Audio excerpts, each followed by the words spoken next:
Hello. Today we're going to talk about how to see our thoughts, the ones that are hidden, the ones that we just can't see because they're on autopilot. The reason it's so important to see these thoughts is because if they are on autopilot, they are running our lives. They're getting us the result that we may not want. And it may be creating overwhelm or anxiety or a result in your business, your practice that you are not happy with. So, I want to share some things with you and I want to show you how to start seeing these thoughts. So, I've covered this topic before, but I'm going to cover it in a little bit of a different way today. And I'm going to give you something new that I haven't shared before. So, if you are listening to Be a Better Lawyer podcast, you might have heard Uncovering Hidden Thoughts, episode 111. I'm going to link to it below.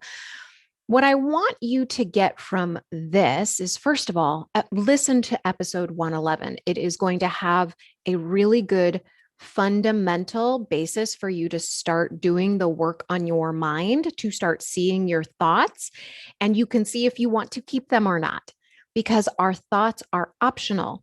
And when we discover that, when we start seeing one of our 60,000 thoughts that we have every single day, we can start to see that we can make changes. It's almost like going into the garden and weeding out all the little weeds that are sucking up the energy to the plants that we want to grow, right? Because every time we see a weed, that weed is taking up some of the nutrients that we need to grow the plants that we really want. It's the same thing with our thoughts. If we are not going through our thoughts, recognizing them consciously, they're sucking up energy, and we may not even know it if we're not paying attention. And so here's what I want you to take away from this is, first of all, our thoughts drive everything in our life because our thoughts create feelings. And the only reason we do anything in our life is because how we think it's going to make us feel. So it's important for us to understand what our thoughts are, why we do what we do. A lot of times we don't even see this because it's just this primal urge, right? The urge to be accepted. We want to feel love. We want to feel important. We want to feel needed. And all of those wants may not necessarily be in alignment with the goals that we have in our life and in our practice. It impacts us in every single area of our life because the way we do one thing is the way we do all things. One of the areas I see this come up with so many lawyers is their interactions with people in their office, whether it's a client, opposing counsel, an employee. They will give all of their energy away, not recognizing that their thoughts are creating this problem, this anxiety, this anxiousness, this frustration. Anything that you're feeling is caused by your thoughts, but we don't always recognize that it's a thought. We think that it really is that person. That person really is annoying, right? In that moment, we're like, this person really is being unreasonable. Maybe. I'll just give you the benefit of the doubt on that one. Maybe they really are being unreasonable, but why would you let that impact you and how you show up in your practice and your life? Okay. A little food for thought there. So, this is the practice that I am learning. I am going to tell you right now, I am not 100% on this. I would say that I'm maybe like 5% on this, but I think that's all you need is maybe even just 1% on this. 1% of your day spend like this, and you will start to see an impact.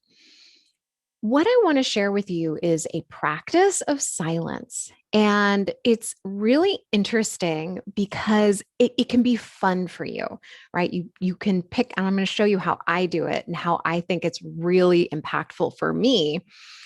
But it can be fun. This is a non-pressure exercise, something that's just something to try out. Okay. We put so much like the weight of the world on our shoulders to try to be perfect and do everything perfectly. This is something that definitely is not going to be perfect. And you don't even want it to be. Here's why. Because if you were to do this perfectly, you would not get the benefit of seeing your thoughts, like I'm going to share with you right now. You would not get any benefit of it. There would be no point to doing this exercise if you were to be in perfect silence. There's just absolutely zero point in doing that.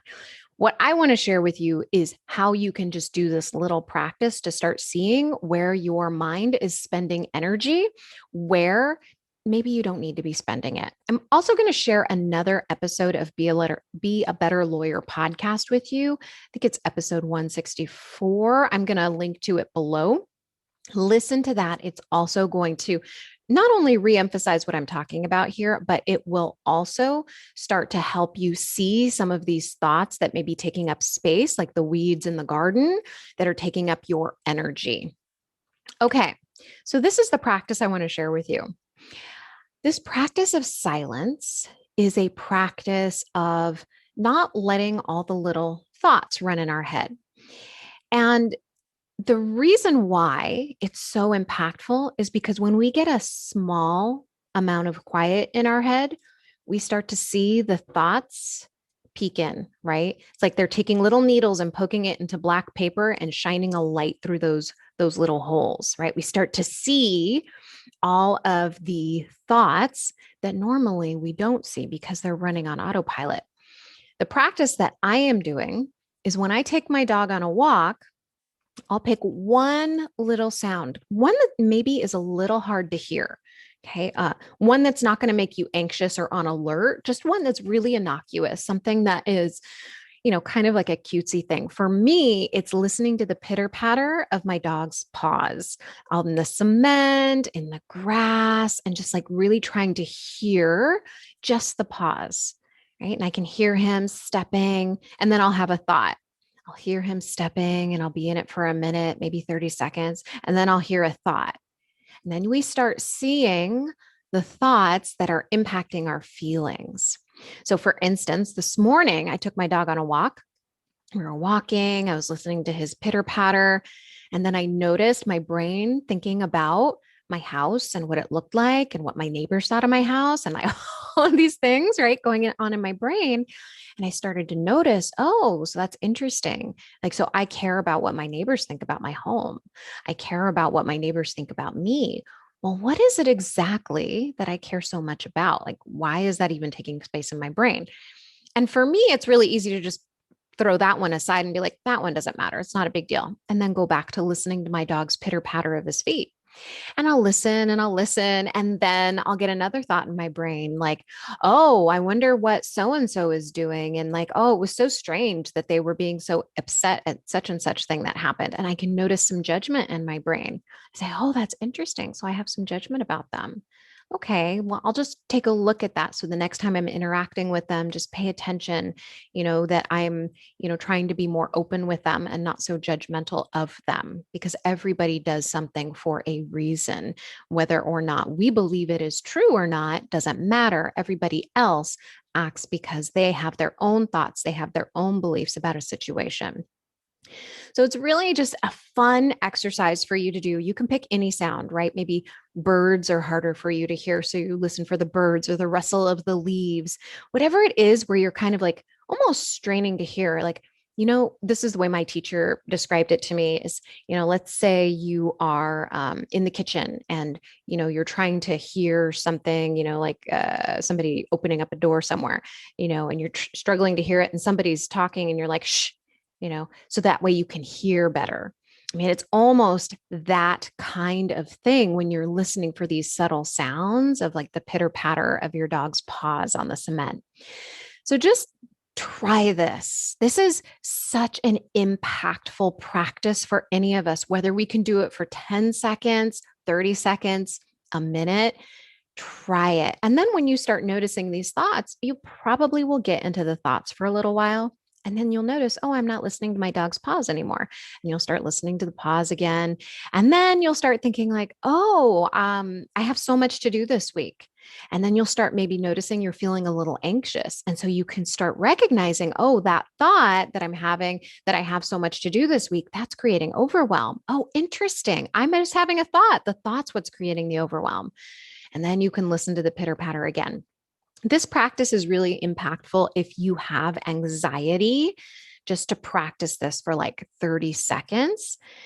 And it helps you regulate your breath. It gets you out of your head for a little bit. and you can start to recognize the thoughts that are running your life. And that way you can start to take more control of them. If you want to take this practice deeper, if you don't just want to see your thoughts, but you want to really take this into a level where you can see how your thoughts are impacting your life, maybe in a negative way, um, I want you to work with me. And if you want to find out if coaching is going to work for you, go to dinacataldo.com and click on the work with me button. And there you're going to find some information about working with me, but just schedule a strategy session with me. And what we'll do is I'm going to walk you through the thoughts that are really running your life, the ones that are really taking your life maybe in a direction you don't want it to go, but you can't see that. So if you want help with this, come and work with me. And you can start that process by going to dinacataldo.com. You don't have to let your thoughts run your life. You don't have to feel overwhelmed all the time, and you don't have to feel stressed out. You're not stressed because you're a lawyer. You just have thoughts. And I'm going to show you how you can work through those thoughts and start mastering your mind to get the results that you want to see.